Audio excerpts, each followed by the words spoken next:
Welcome to the Practice X Factor, the place to be for mastering membership plans for your business. Here, you'll learn exactly how to grow your patient relationships and accelerate your profits without getting stuck on the dental insurance bandwagon.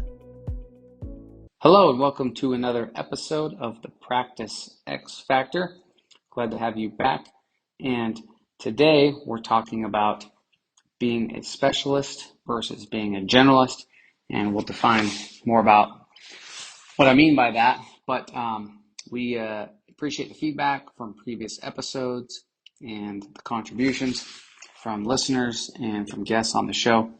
And as always, we're here to bring you valuable content to grow the membership component of your practice, and especially to attract the kind of patients that align with the type of practice you're running. So exploring this concept a bit more, think about, are you the type of general dentist or even a specialist that is special, or are you, someone who thinks that what you do is special, but really it's just general, meaning it's the same everywhere, or the same as everything else. There's a good book, a marketing book written by Seth Godin called Purple Cows, or The Purple Cow, something like that. But, it's a concept of really about how can you be a purple cow when all the other cows around you are brown. And, it's the concept has been retold other ways as well. But essentially, when you think about it, are you, doing things that make you different, right? And this doesn't mean you have to ever, demean or belittle people who are doing it other ways. We tell patients all the time, if, what they're asking for is not aligned with what we offer, that, we're not the right fit for everybody, and we're not trying to be the right fit for everybody, but we want to make sure that we're helping them out. And if we're not the right fit, we'll point them in the right direction.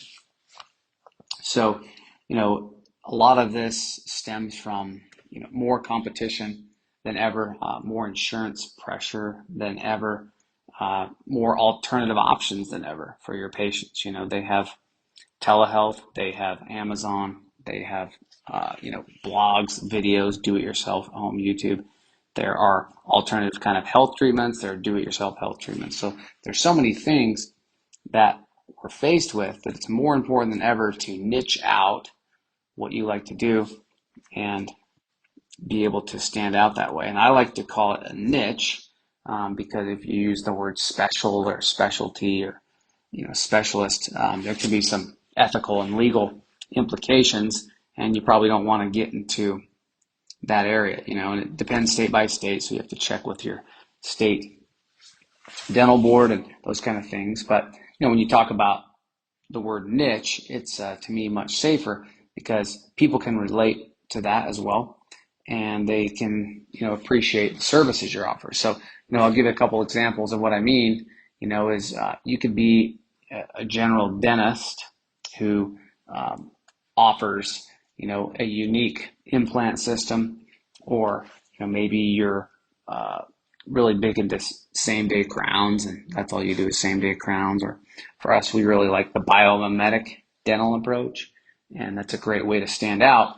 So that makes you a special or a niche generalist, right? Versus, I had a endodontist who I knew from years back, and he opened up a practice near me, and he was like taking every kind of insurance, and he was accepting Medicaid, all these things. I think he was advertising as the only dentist in the area or in the state or something, or the only endodontist rather that accepted Medicaid, something along those lines. And, it felt like he was trying to be everything to everybody. And that's what I would call being a general specialist, where, he wasn't known for like one certain procedure, or wasn't known for, outstanding, best looking fill in the root canal, those kind of things. It was kind of like same old, same old, same. And I think more than ever, it's important not to be the same and do the same as everything else.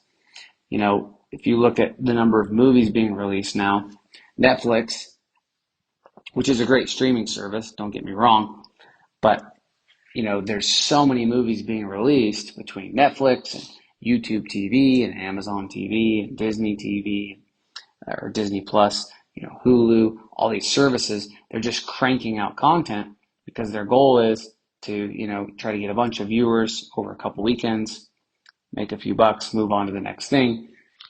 Whereas if you look back 30 years ago, when some of these movies were made, like the first Jurassic Park, I mean, that was a true blockbuster movie where they had put hours and hours into it, and you had to go to the theater to see it until it was released to VHS or DVD. And even though the computer and special effects weren't nearly as evolved as they were now, there was a lot more heart and soul that went into some of those movies, where now things can get drowned out really quickly. And sometimes my wife and I will watch a movie on Netflix on the weekend, and sometimes it's hard to find something that's good because there's so many mediocre, boring shows out there on all the streaming services. It's harder to find the really great ones. So exploring this concept a little bit further is, if you're trying to be the do-it-all, for example, which a lot of corporate practices do, then you're probably chasing someone with more resources, more money, more people, more time, more, people on a board, CFOs, CEOs, CMOs, and you probably don't have those resources in your practice. And so it's important to niche out your practice model and figure out what your avatar patient or your ideal patient looks like and attract those kind of people. And it doesn't mean you have to turn away everybody else, but with time, you probably will start to turn away other people, because so many of us are scared to say no because we think that we just have to get as many patients through the door as possible. But what I've found is that actually gives dentistry a bad name, because if you're trying to treat someone that's not really aligned with your values or in your wheelhouse, then they're going to feel it, you're going to feel it, your team's going to be confused. We've really tightened down on our recare policy, where if patients, they don't keep up their recares and, they break appointments constantly, is we refer them out, say, unfortunately, we can't see you anymore. Now, we don't just blindside them, or we don't just roll them off a cliff, as I like to say. We, give them some warnings. When they're a new patient, we set some expectations. We give it to them verbally and in writing. And it's very liberating when you can say, hey, you know what? Unfortunately, we're no longer the right fit. And, your other patients will overhear some of this, but most importantly, your team will see the leadership and the purpose that you demonstrate and how that affects the growth of your practice. There's a really good book on this that I recommend, called Setting the Table by Danny Meyer. He's the founder of Shake Shack and also multiple high-end New York restaurants. And the book has a lot of anecdotes and practical advice, but in it he discusses the significance of genuine connections with customers, or in your case, patients, empowering employees, or as I like to say, team members, and the concept of enlightened hospitality. So there's some great lessons in there on running your practice, which I really view as a hospitality and service business more than a healthcare business, because especially in dentistry or in, like LASIK eye surgery or plastic surgery or some kinds of dermatology, we're really viewed more as elective healthcare, especially if you offer, Invisalign or implants or veneers or whitening, or, especially if you're into cosmetics or dermatology, those kind of things, Botox, plastic surgery, facelifts. Okay, so those really, to me, it's more about hospitality, because people for those services are often not coming to you because of insurance or managed care. They're coming to you because of reputation and what they're feeling. And, the number one thing that we found as the reason that patients leave, especially if they're a little upset or annoyed, is they just felt like they were overlooked. somebody didn't care, nobody followed up. Really, the feeling of indifference or complacency from your team, from your employees, is a reason that people will leave. And, I know that in our office, it's been rare in the 13 plus years, if ever, that we've had a team member who intentionally did that, but that's how it came across to the patient. One of our core values is think like a patient. So when you look at it through the lens of the patient, if you have a question and someone says, yeah, we'll look that up and we'll call you, and then days go by and they don't call you, how do you start to feel, especially if you're a new patient? So that's a book you should definitely check out, because I think the hospitality and service component is critical. And with a private practice, especially if you have, one or two or three locations, or you're a smaller practice, you really have the advantage of your relationship, your story, the one-on-one care you give your patients that nobody else, large or small, can replicate. And I think back to an oral surgeon who was kind of a mentor of mine in dental school. And I remember being in the oral surgery clinic, and, he kind of pointed to our white coat and he said, hey, what does this white coat mean? And we explained, and he said, yeah, but nowhere on it does it say Superman or superhero. And that concept has stuck with me for many years, because it reminded me that, hey, I don't have to go above and beyond what I'm capable of doing or try to be somebody that I'm not. What I should do is do the best with what I'm capable of and treat people the way that I would want my family to be treated, and, do what I know is right.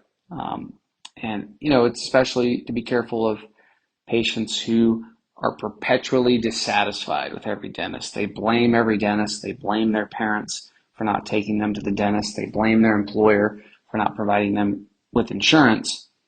And for me, that's a big red flag, because when people can't personally take responsibility for the condition their teeth are in, or the condition that their finances are in, or the condition that their practice is in, then they're really just hiding from the truth. And when we uncover and discover the truth, that's what really sets us free. So as we outlined in the beginning of this podcast, we're asking the question. Hey, this is Tyler Williams with Pinecrest Practice Growth.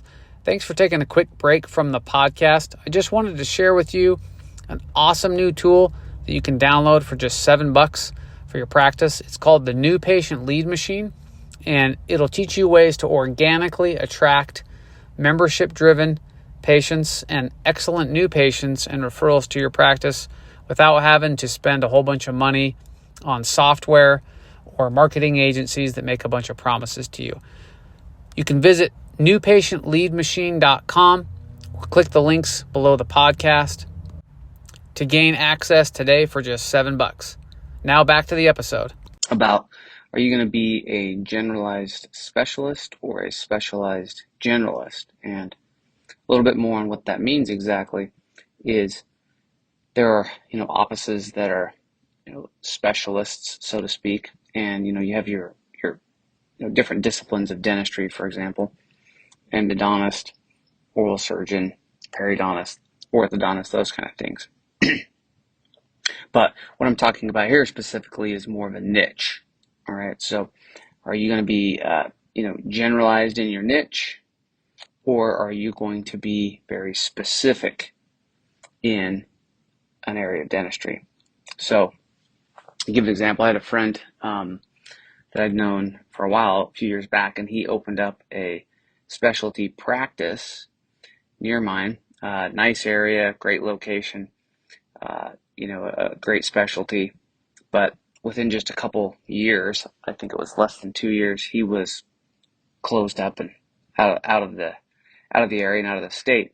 And in my view, he was trying to be what I would call a general specialist, where he takes every insurance plan, accepts Medicaid, maybe even compromising some areas of the service in his office because of, feeling like he had to cut corners. And I'm not saying that he was compromising the treatment specifically, but maybe at least the experience that the patients were having would be compromised, because when you accept all of those plans, you can often be led down a path which when you either one, you kind of blindly are doing a whole bunch of dentistry or your work for little or no profit, or sometimes even at a loss, or two, it becomes all about the profit and figuring out how you can squeeze every nickel out of your patients because you start to feel like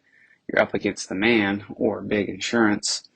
And so there becomes this battle of, well, it's me versus them, and how can I get the most dollars from the PPO or the insurance company for the dentistry that I'm doing. And again, I'm not here to say that taking insurance is right or wrong. I feel that for the values in my office, it's for the most part not the right approach, but other people make it work. There are reasons to do it, there are reasons not to. Just something you have to look at specifically. But in this example of my friend, I felt like he was trying to cater to the masses in a metropolitan area where there were other specialists in his same area, and it's not like there was a huge shortage. And so when you do that, you really have to carve out a niche and be able to separate yourself and be different. It's not that you're trying to say we're better or that we know how to do a procedure more qualified than someone else. It's simply the language and the verbiage that you train your team on how to be a different type of practice, right? Or the purple cow, as Seth Godin has a book called The Purple Cow, talking about how to be different in an area where there's lots of competition or lots of others doing things that to the consumer or to the patient seem and feel and sound very similar. And you have to be able to position yourself to sound and feel and be different. So which of these directions is the right one for you? Well, as I like to joke around with my team and patients sometimes, we're all trying to figure out what we want to be when we grow up. And it's one of the great blessings of dentistry is we have the opportunity and the ability to redefine our vision and our practices throughout our careers. We don't have to be stagnant or do the same thing for 10 or 20 or 40 years. But there are lots of people who do that and they end up doing very well, even in bread and butter dentistry, where they don't get distracted by shiny objects and they stay true to their purpose and have a great career and build some great relationships with your patients. So can you be a generalist and do well? Well, let's start by acknowledging that there are many successful offices that quote do it all. Examples would be some of the larger corporate or DSO or even group practices, right, where they provide a broad range of services, they take a broad range of insurance, they have more negotiating power than you or I because they are part of a bigger corporation typically, and that is a unique advantage that they have that you or I are not going to get unless we join with a group like that. And again, that's a consideration that you need to make. But what can make you different and what will make you different is the power of personality, because no one else, large or small, can copy the personality and the relationship and the stories that you have in your office, because those are what make you unique and you individual, and just simply can't be duplicated. I was having this conversation with my son the other day because we really like to mountain bike in the spring and summer and fall, and there's a local company by us called Fazari, and they've been growing a lot the last few years, but they're not one of the big biking companies, right? And there was an article that came out that I was sharing with them about the top 5 most trusted brands, and the top 5 most trusted brands were also the top 5 sales companies, top biggest, been around for years. And so that title of most trusted was really a bought title. And I'm not saying that that's wrong, because that's what you do when you have millions and millions of dollars in marketing budget, is you have to buy your title because that's part of the positioning. if you look at what Coca-Cola does, they'll put up a billboard and there's no offer there, there's no phone number, there's no way to contact them. It's often just a picture of a Coke with water beading down the side, and you're driving by it on a hot day and you think, I want a Coke. But really the strategy is to block, or if you understand the basketball terminology, is box out Pepsi or box out other cola brands so that they're not taking market share. But in this example of Fazari, where they're a smaller company, they have a lot of personality. You go to their shop and they have stuff that you can try, and there's bikes on display sitting on different rocks, and they have a lot of fun stuff going on there, events. They have a lot of cool stuff you can buy that's customized and branded. And what I was telling them is one day they'll probably get bought by a bigger company and their personality will start to disappear. The things that make them the unique now will no longer exist at some point. And it's not that one strategy is better than another. It's just if they're trying to do both at the same time, they're going to suffer, because your patients know if you're trying to be a big office and you're trying to grow really fast and you're trying to be everything to everyone, they start to feel the distancing in the relationship with you, and that can be a problem, and then they can leave your office. And I've noticed this as we've grown, where I've had to be strategic about how and which patients I see, because some of our best patients can start to feel like things have changed and maybe this isn't the right place for me. And we've done a nice job of retaining those patients, but there have been just a couple of our, what we'd call our A-list patients who we've lost over the past 5 or 8 years. And some of that probably couldn't have been prevented from other outside factors, but, we've reflected on that and said, hey, is there a way we could have been more relationship driven and customized to those patients? Because if they go to a big, DSO type office, they're never going to get that. They're going to have different doctors every time. They're going to have policies that are outside the hands of people there. But when you're small, you can be flexible, you can be customized, you can meet people where they are, and people really, really appreciate that.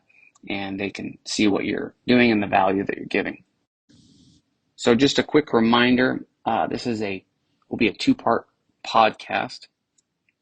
We'll finish part 2 on the next one. But we're giving away pre-orders of our 2024 Leadership Growth Planners. Yes, I know the year's about only half over, but you're going to want to get this in the end of the 3rd quarter or the beginning of the 4th quarter, so you can start planning out 2024. And so if you send an email with your name, and in the subject line just put WIN, W-I-N, WIN, right? And just put your name and the city and state that you're in. All right, you can email that to twilliams@yourpracticegrowth.com. That's TWILLIAMS @yourpracticegrowth.com.